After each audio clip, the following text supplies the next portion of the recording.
बच्चों अब हम फोर्थ कैरेक्टरिस्टिक पढ़ेंगे जिसका नाम है कंडक्टिविटी। कंडक्टिविटी मतलब कि चालकता।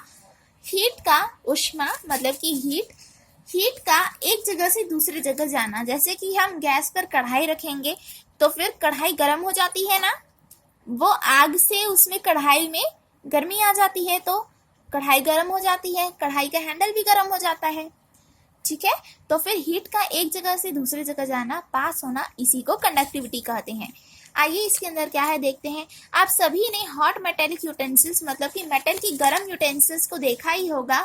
जब उन्हें आग के ऊपर रखते हैं तो वो गर्म हो जाते हैं, तो उन्हें हटाने के लिए हमें क्लॉथ की मदद लेनी होती है, मतलब कि कपड़े से उन्हें पकड़कर हटाना पड़ता है। जनरली जो प्रेशर कुकर होते हैं, पैन होते हैं, ये सब के जो हैंडल होते हैं ना, ये सब लकड़ी के बने होते हैं या फिर बेकलाइट प्लास्टिक के बने होते हैं। अब हम ये जानने की कोशिश करेंगे कि इसका रीज़न क्या है। तो इसके लिए हम एक एक्टिविटी देखेंगे। इसके लिए हमें मेटलिक पॉट चाहिए या फिर बीकर चाहिए, मेटल का पॉट या फिर मेटल का बीकर चाहिए, पानी चाहिए, वुड की स्टिक चाहिए, लकड़ी चाहिए, और मेटेलिक स्पून मतलब कि मेटल का स्पून चाहिए, और हॉट प्लेट चाहिए मतलब कि गरम प्लेट। अब हमें एक बीकर में हॉट वाटर लेना है, गरम पानी लेना है, और उसके बाद जो वुड वाला स्टिक है, लकड़ी का जो स्टिक है, और मेटल का जो स्पून है, मेटल का चम्मच और लकड़ी का स्टिक, उन्हें इसमें डालना है। ये देखिए यहाँ पर भी गर्म पानी दिया गया है जिसमें मेटल का स्पून डाला गया है, वुड का स्टिक डाला गया है, और यह है गर्म पानी। और उसके बाद 2 मिनट के बाद हम ये स्टिक के और स्पून के पार्ट्स को टच करेंगे, छू के देखेंगे। जो पार्ट बाहर है, मतलब कि इसका पार्ट, ये दोनों चीज का पार्ट जो बाहर है, हम उन्हें छू कर देखेंगे कौन सा गर्म लगता है। तो स्पून और लकड़ी डालने के बाद हम उनके बाहर के पार्ट को टच करके देखेंगे कि कौन सा ज्यादा हॉट है। जो मेटेलिक स्पून है मतलब कि ये स्पून, ये ज़्यादा हॉटर होगा, ज़्यादा गर्म होगा, क्योंकि जो गर्मी है, हीट है, जो ऊष्मा है, वो बहुत ज़्यादा ट्रैवल फास्ट, मतलब कि बहुत ज़्यादा जल्दी ट्रैवल करती है एक एंड से दूसरे एंड तक मेटल।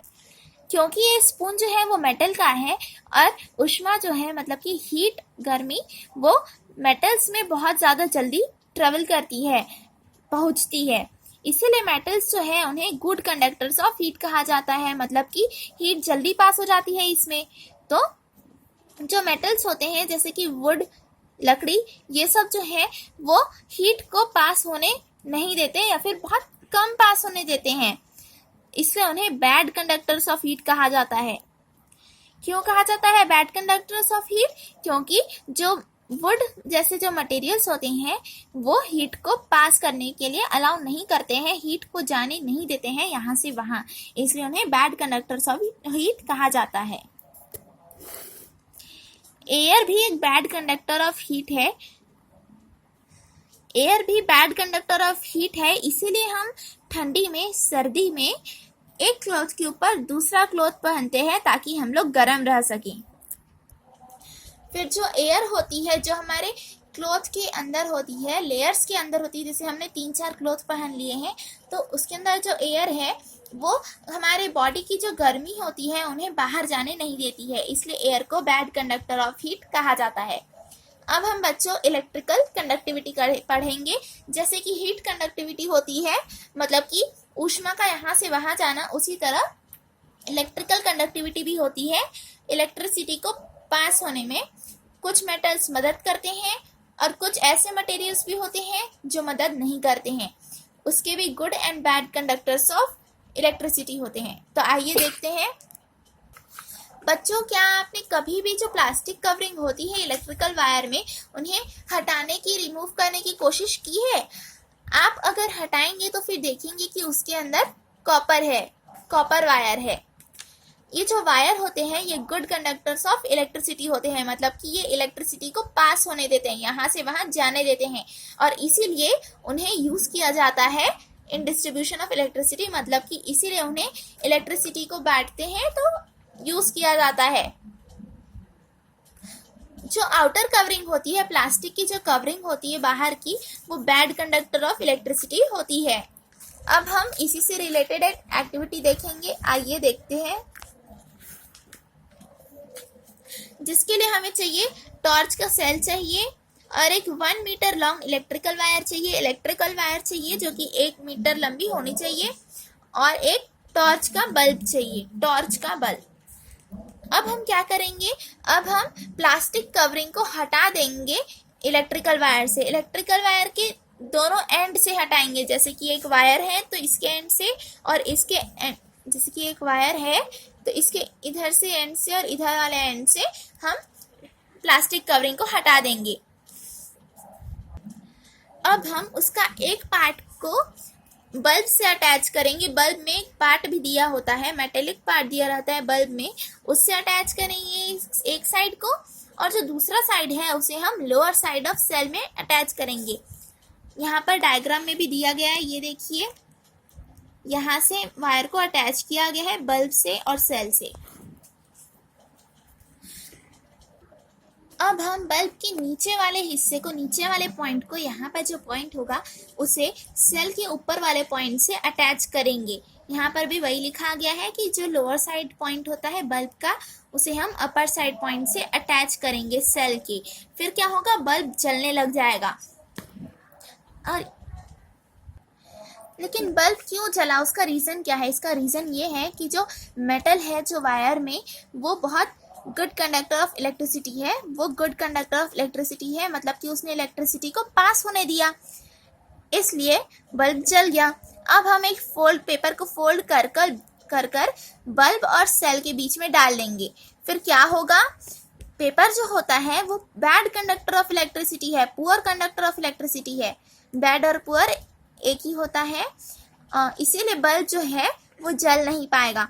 अब हम इसी एक्टिविटी को रिपीट करके देखेंगे अलग अलग मटेरियल्स को यूज़ करके, जैसे कि पेपर की जगह वुडन पीस को यूज़ कर लेंगे, क्लॉथ को, मेटेलिक कॉइन को यूज़ करके। लेकिन जो टॉर्च होता है उसे इलेक्ट्रिसिटी मिलती कहाँ से है? Electricity to bulb in torch is provided by electric cell.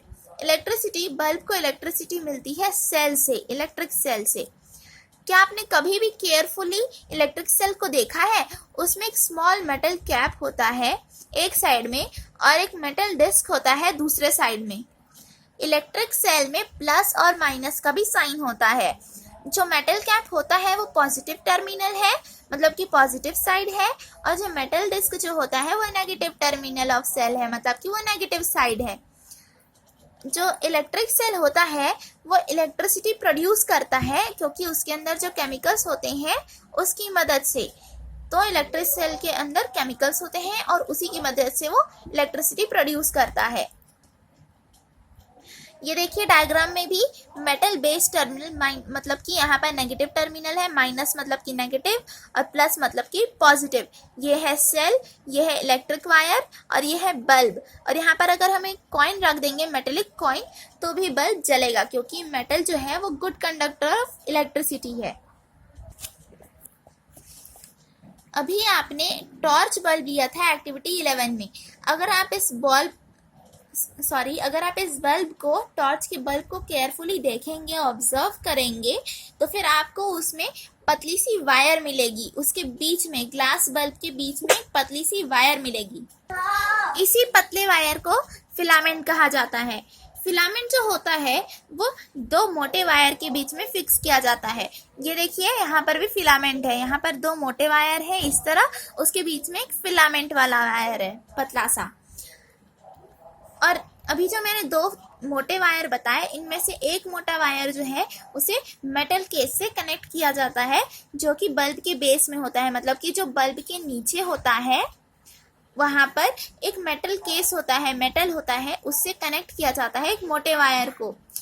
और जो दूसरा मोटा वायर होता है उसे मेटल टिप से कनेक्ट किया जाता है जो कि बेस में ही होता है, मतलब कि बेस में एक मेटल, हाँ ये देखिए यहाँ पर दिया गया है, यहाँ पर मेटल बेस है और यहाँ पर मेटल टिप है। तो मेटल बेस से एक मोटे वायर को कनेक्ट किया जाता है, मेटल केस से एक मोटे वायर को कनेक्ट किया जाता है और एक मोटे वायर को मेटल टिप से कनेक्ट किया जाता है जो कि सेंटर ऑफ द बेस में होता है। बेस मतलब कि नीचे, ठीक है। तो the base of the bulb and metal tip forms. फिर ये जो बेस ऑफ द बल्ब होता है और जो मेटल टिप जो होता है, ये दो टर्मिनल फॉर्म करते हैं बल्ब में, दो टर्मिनल जिससे हम वायर को भी कनेक्ट करते हैं। यहाँ पर वो नीचे में रहता है, यहाँ पर दिया गया है। अभी जो हमने एक्टिविटी की थी, एक्टिविटी 11, उसमें भी आपने दो टर्मिनल को कनेक्ट किया था। उसमें भी आपने इलेक्ट्रिक सेल के दो टर्मिनल को बल्ब के दो टर्मिनल से कनेक्ट किया था।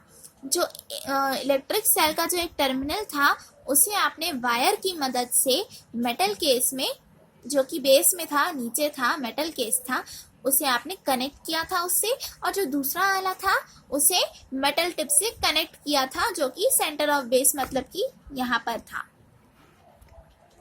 और इसी अरेंजमेंट को इलेक्ट्रिक सर्किट कहा जाता है। ये पूरा एंटायर पाथ मतलब कि पूरा रास्ता दिखाता है कि इलेक्ट्रिक करंट किस तरह फ्लो होता है, कहाँ से कहाँ जाता है इलेक्ट्रिक करंट। ये पूरा पाथ दिखाता है, पूरा रास्ता दिखाता है, जो कि दो टर्मिनल के बीच में होता है। इलेक्ट्रिक सेल और इलेक्ट्रिक टर्मिनल के बीच में जो होता है, इलेक्ट्रिक सेल के जो दो टर्मिनल के बीच जो पाथ होता है, जो करंट फ्लो होता है, किस तरह रास्ता होता है, वो पूरा दिखाता है। इलेक्ट्रिक सर्किट में जो डायरेक्शन होता है करंट का, उसे पॉजिटिव टर्मिनल से नेगेटिव टर्मिनल की तरफ लिया जाता है इलेक्ट्रिक सेल में।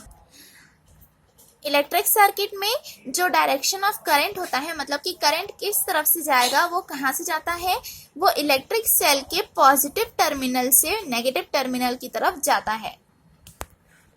प्योर वाटर जो होता है वो पुअर कंडक्टर ऑफ इलेक्ट्रिसिटी है, मतलब कि बैड कंडक्टर ऑफ इलेक्ट्रिसिटी है, वो इलेक्ट्रिसिटी को पास होने नहीं देता है।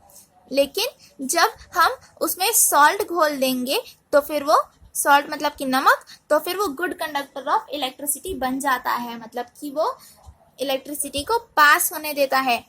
इसीलिए आप लोगों को इलेक्ट्रिक अप्लायंस को वेट हैंड से नहीं छूना चाहिए, मतलब कि किसी भी इलेक्ट्रिक चीज को आपको गीले हाथों से नहीं छूना चाहिए। वो मटेरियल्स जिससे इलेक्ट्रिसिटी पास हो सकते हैं, मतलब कि जो गुड कंडक्टर्स होते हैं, उन्हें, जिससे हमें इलेक्ट्रिसिटी पास होते हुए दिखाई देते हैं, वैसे तो वो दिखाई नहीं देते हैं, मतलब कि पास होते हुए पता चलता है कि इलेक्ट्रिसिटी पास हो रहा है, उन्हें हम गुड कंडक्टर्स बोलते हैं। जबकि जो मटेरियल्स जो इलेक्ट्रिसिटी पास होना अलाउ नहीं करते, उन्हें पुअर कंडक्टर कहते हैं। गुड कंडक्टर के एग्जांपल्स हो सकते हैं मेटल और सॉल्ट वाटर। लेकिन बैड कंडक्टर्स के एग्जांपल क्या हो सकते हैं, वुड, प्लास्टिक। ठीक है।